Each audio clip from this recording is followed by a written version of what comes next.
A bird flies through an endless sea, caught in time at sunset. It's a pochard, a golden eye to be more exact. It has been called the midsummer loon. As it flies, it spots a giant woman sitting across the ocean. It lands on the knee of the air goddess out of thin air. It flew through the sun void for centuries, probably.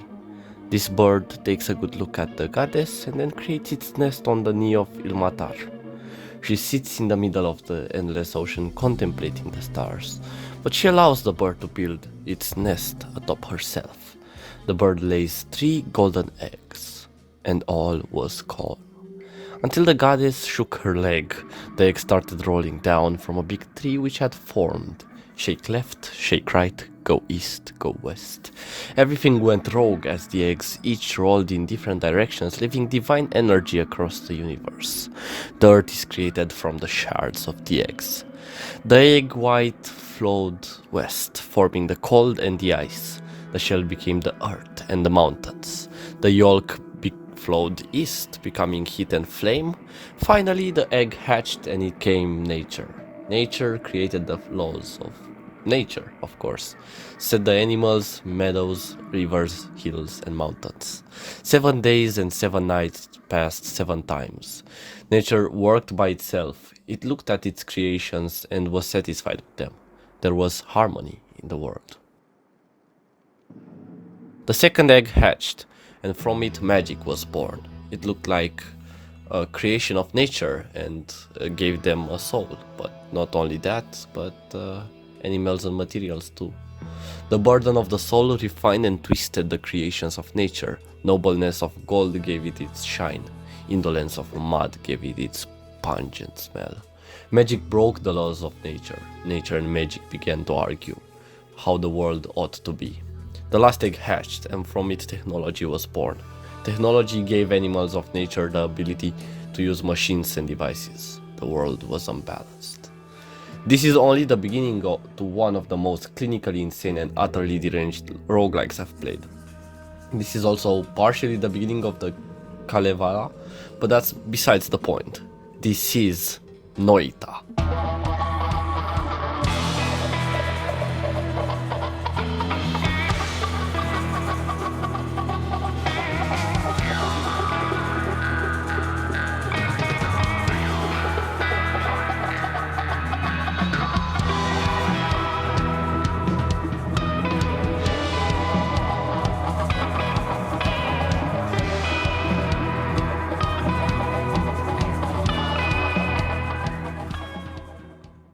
I've discovered Noita through the developer's YouTube page, where a video explaining the intricate parts of the game was released by him, right before early access.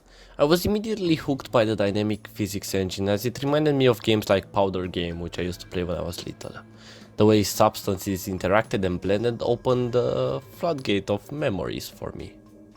Although the game instantly clicked with me, I did not follow up on my purchase or didn't even keep up with the game until late 2020, when I stumbled upon gameplay videos of the game and regained my interest. So I got my fancy old card and bought it, and was met with the wonderful world of death! I quickly learned that this game punishes any mistake by not only killing you, but by giving your brain severe paranoia about your own safety. I thought to myself, this is something. And once again dropped the game until some unknown urge possessed me to start playing it religiously into 2022. Despite the game's challenging difficulty and occasionally frustrating mechanics, I found myself coming back to Noita again and again, drawn in by its sheer unpredictability and the potential for incredible moments of magic and chaos. As someone who has spent countless hours exploring Noita's world and experimenting with spells, I feel like it's a game that deserves more attention.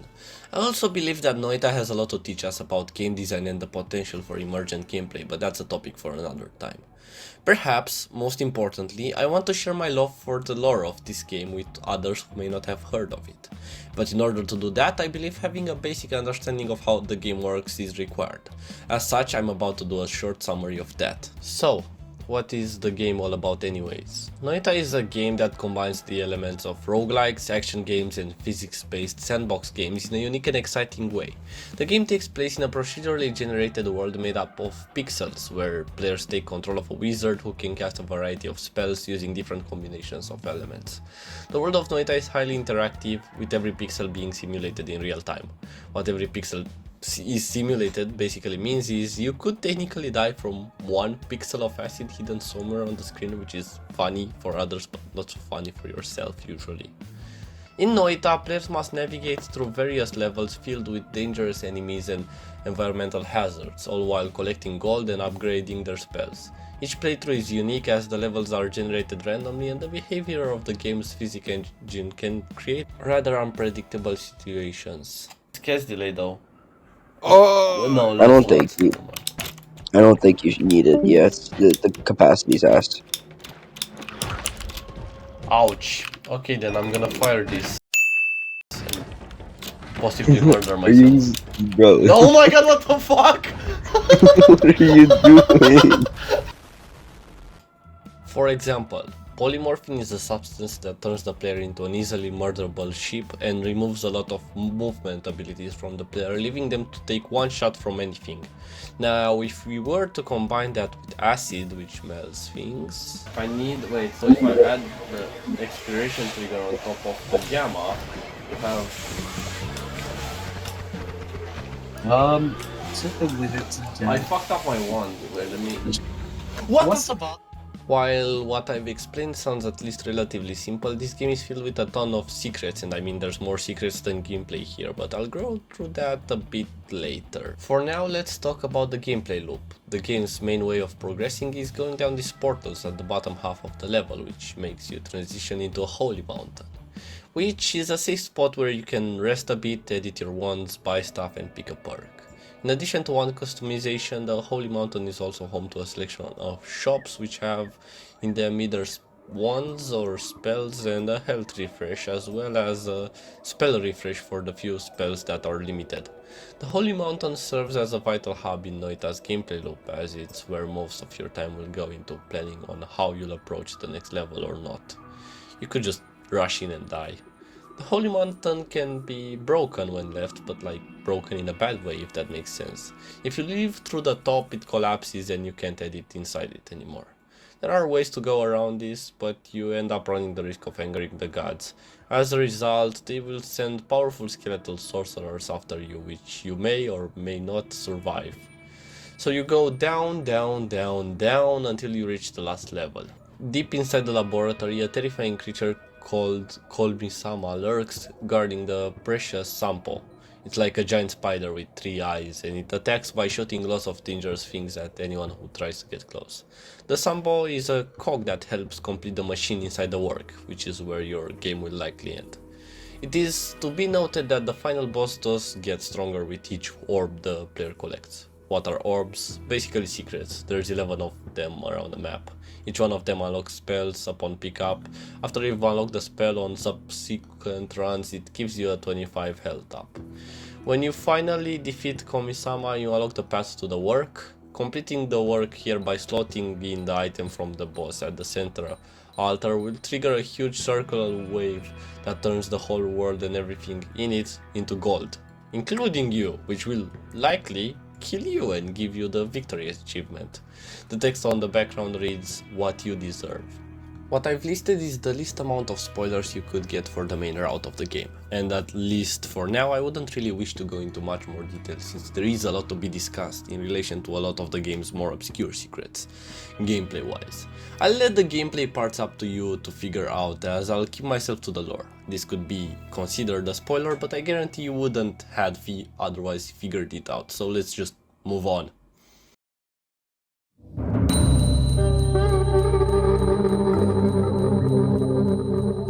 This is the main part of the video and what you've all gathered here to watch. The beginning of the video focused heavily on the lore inside Noita's world and the creation of it, and while that part appeared to be perfectly contained within canon, it wasn't exactly that, as it's a direct reference to the Kalevala, a 19th century work of literature compiled by Elias Lönnrot from Karelian and Finnish oral folklore and mythology. The book is like a treasure chest full of Finnish culture and traditions, capturing their deep connection to nature and the wisdom passed down from their ancestors. Now here's where it gets really interesting. Noita actually pays tribute to the Kalevala by having its lore be directly based upon the magical stories of the book and other things, but we'll delve deeper into that later.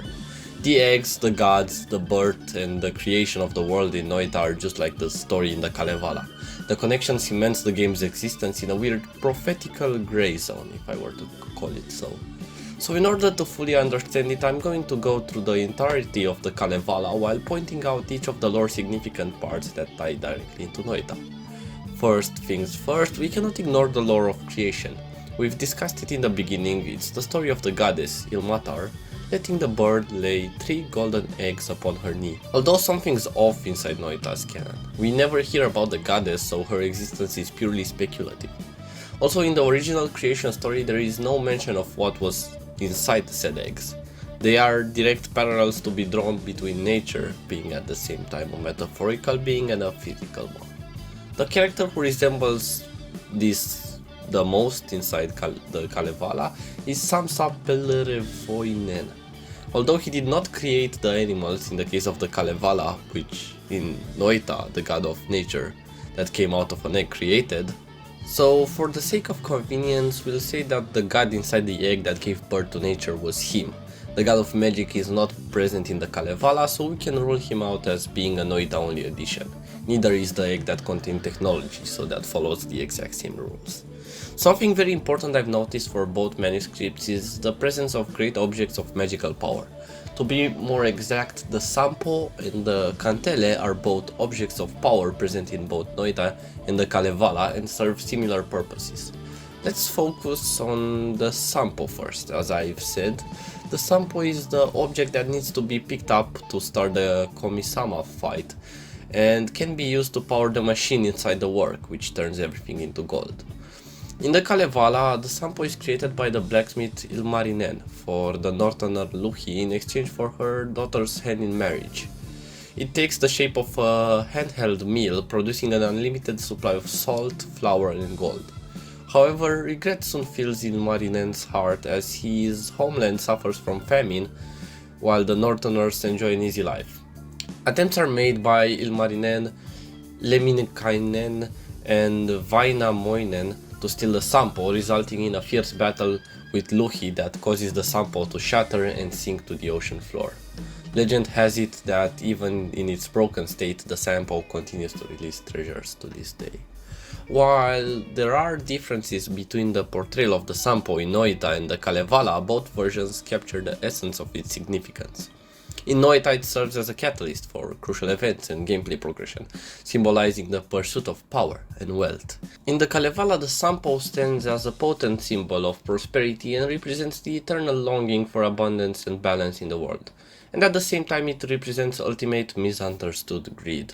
It directly becomes a replacement for this universe's version of the Midas touch, although a version so powerful it turns everything to gold. It is to be noted, as mentioned, that the Sampo changes its name along with the orbs the player collects, and holds the power to reset the universe. While one of the powers is specific to Noita, the names are quite important. Not all of them, of course, so I'll just list the few that fit in that category.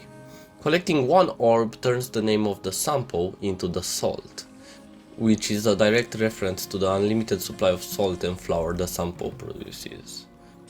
Collecting 2 orbs makes it have the name Our Matter, which likely has something to do with the factions that engage in transmutation within the universe and nothing to do with the Kalevala, so we'll talk about that later.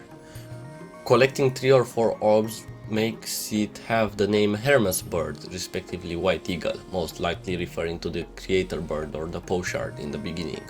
The god Hermes has been known in Greek mythology as the messenger of the gods and the guide of the dead in the other world. I couldn't really find anything about the other names that strike me as more than references. Turning our attention to the kantele, it holds a profound cultural and mythical significance.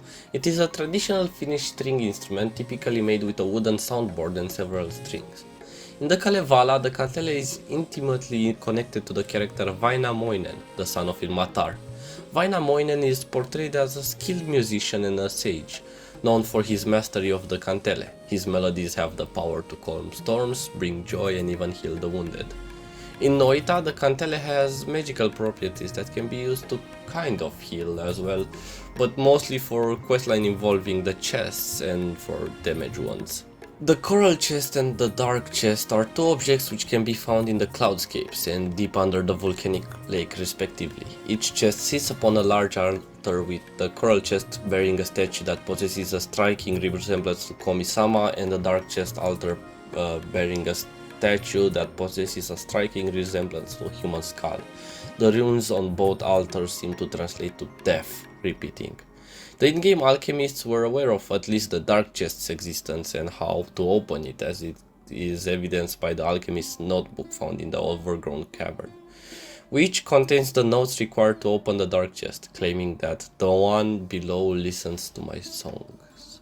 The reason I'm mentioning this is because I'm inclined to believe that since the alchemist who wrote the notebook is unknown, it may in fact be Vainamoinen. Its presence and the way it's presented does indicate his existence within the universe to his connection to the Kantele, which makes me question if the goddess Ilmatar being real is even a question at this point.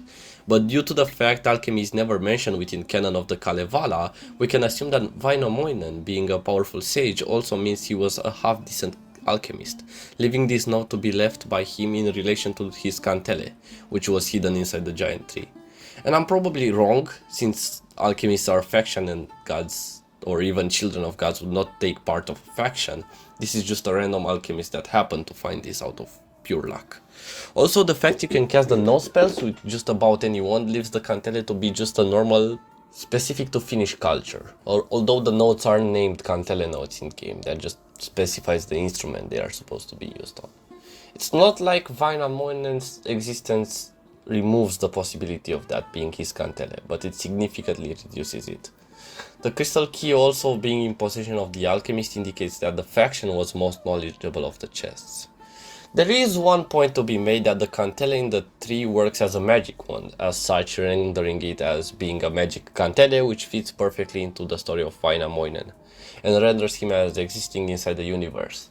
That, and he is probably one of the gods which has left songs on the background layer of levels, leading to combinations of laws to be used with the Kantele. As such, we've established both the fact that the Kantele is indeed the legendary magical Kantele, the goddess Ilmatar and Vainamoinen's existence is true within canon, at least according to the breadcrumb trail left by the game's lore. Ilmarinen is also inside the Noita universe due to the Sampo's existence, Ilmarinen being the blacksmith, which explains the existence of Ukos, beings represented as gods of lightning believed to be created by Ilmarinen inside the Finnish mythology. This also ends up attributing him the following similar enemies: Stendari, Pakasuko, Eldari, and Suruko. When talking about the game's lore-heavy factions, the other one that aren't the alchemists that come to mind are the Hissi, which represent within the Kalevala evil spirits of great power. But they have become synonymous with the definition of orc or goblin. They are humanoid in appearance, which is where the game slightly differs from the Kalevala. They have minimal interactions with the alchemist. The interaction they do have may refer to the hourglass room, which the wiki states is only speculative due to the lack of magical expertise of the Hissi. There is, although, one more interaction that can be accounted to a certain person, and that is my strong belief of the fact the anvil inside the Hissi base is the anvil Ilmarinen forged the Sampo upon, being also the anvil that helps build the broken spell into the summon portal spell, and not only does this spell bear a striking resemblance to the Sampo, but the anvil's properties turn it into the perfect candidate for being the place of the Sampo's birth. The broken spell that I've mentioned has direct implications with a puzzle statue inside the jungle. Using the portal spell at just the right place leads you to the egg of technology, which is now hollow. The robotic egg is possibly the egg from which the god of technology hatched. Returning to the anvil room, it is the only place where something could be forged inside the game.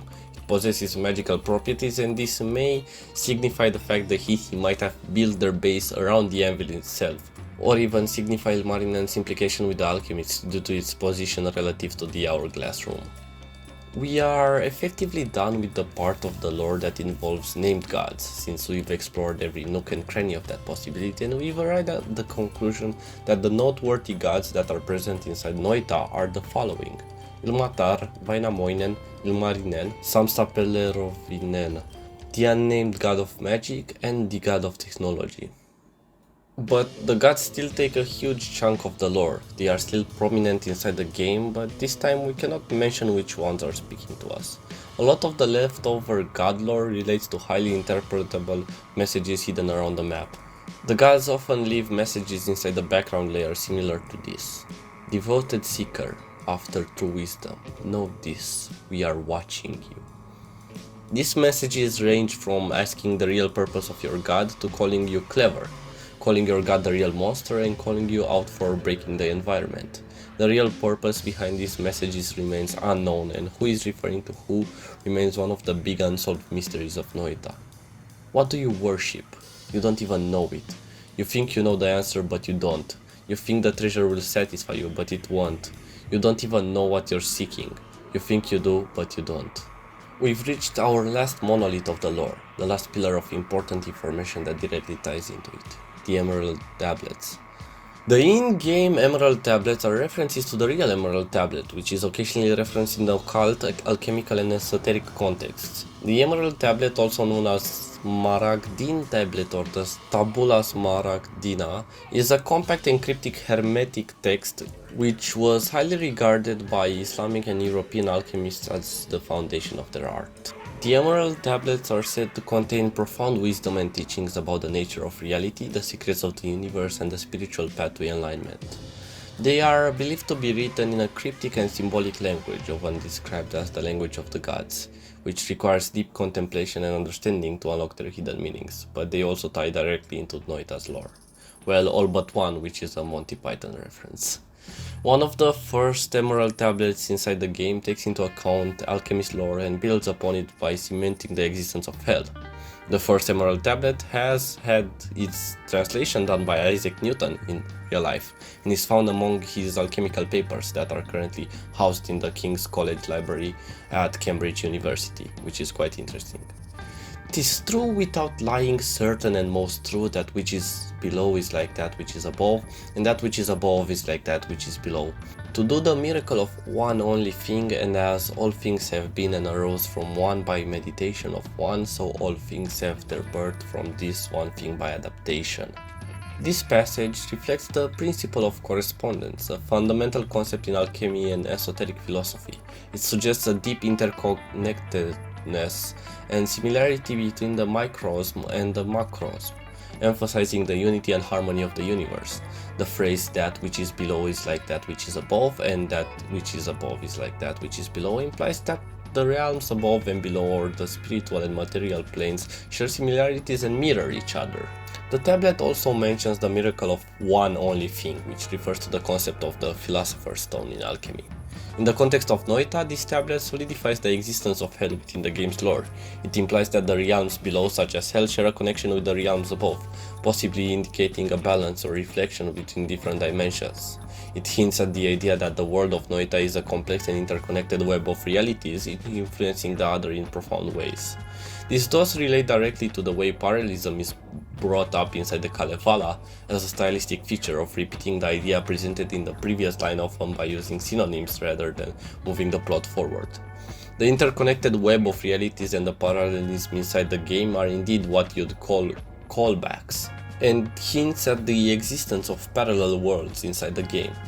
The other tablets found in the game predominantly focus on the ways of the alchemists and their deduction of their craft.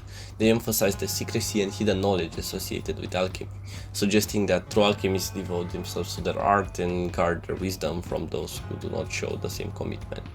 These tablets reflect the alchemical tradition of concealing knowledge and ensuring that it remains within the realm of dedicated practitioners. These tablets are based on the real-life belief of Hermeticism, which is a philosophical and religious system based on the purported teachings of Hermes Trismegistus, who was believed to be a fusion of the Egyptian god Thoth and the Greek god Hermes, thus relating directly to the tablet of Thoth and the Hermes bird title the Sampo receives inside the game. Him being a follower of Hermes marks the fact he guides the dead in the underworld, which may mean he has something to do with the note found near the dark chest. This also may mark the fact he may indeed be the one to have had the notebook inside the overgrown cave. The tablets often make reference to the phrase, the three parts of the wisdom of the whole universe, referencing to three disciplines purportedly known to and taught by Hermes Trismegistus in the context of real life, while in the context of the game the three parts of wisdom may be referring to the presence of the three eggs. These are most tablet-related discoveries I've been able to find so far. This information creates a somewhat clear image of the in-game lore, from the creation of the universe to the way of the alchemists, although due to the nature of this game, lots of questions remain unanswered, and they probably will never be answered. What I've done here is probably the deepest dive into the game's lore in relation with outside media that directly affects it. Yet despite the depth of our investigation, Noita thrives on ambiguity and open-endedness. So even with the proof I've shown, at the end of the day it's all up to you to decide what's true and what's not. And that's why I've enjoyed making this video so much. Despite the enormous amount of documentation that went into this, I am of firm belief it was for the good of the community. And not only that, I hope that in my search of the unknown I have inspired others to get into the game and find out even more things than what I've already said in the video. Thank you so much for watching. If you've enjoyed the video, be sure to like and subscribe. I've been Luca and I'll see you next time. Bye!